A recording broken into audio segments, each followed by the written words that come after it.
the most crucial question of all. What is that? And that, why won't they let journalists in? Perhaps it's too dangerous to have the journalists make that decision. Journalists make that decision. No, but it's for the military authority to decide whether it's prudent, given their military operations. And then 2 minutes ago, you were reminding me that there are Palestinian journalists there.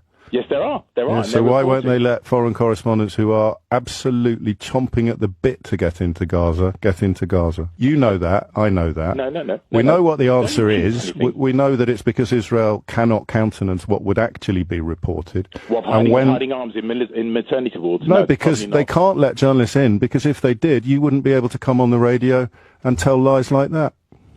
A lie of finding arms and finding munitions in a maternity ward, is that a lie? Well, you tell me the journalists that have reported that.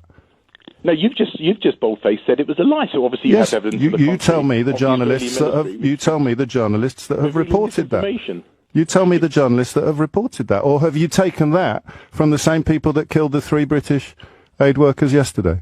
I take that from the video evidence of the army who have gone in. Say that again. Say that again more slowly. The video evidence that who? The video evidence from the Israeli army, from lady soldiers. So there we are. And that's the answer to your question. They can't let journalists in because then people like you wouldn't be able to take videos filmed by the actual soldiers killing the civilians as truth, would you? Well, from your position, James, anything Israel says is obviously always going to be wrong. Which is why you need independent journalists in there. Which is why you need independent journalists in there, Trevor. You see it now, finally.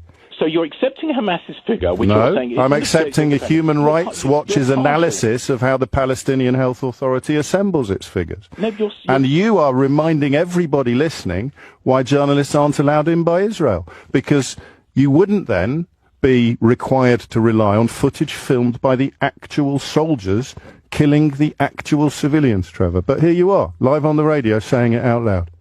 James, you're very good at contorting, distorting. I'm not, Trevor. I'm very good at holding up mirrors and repeating people's words.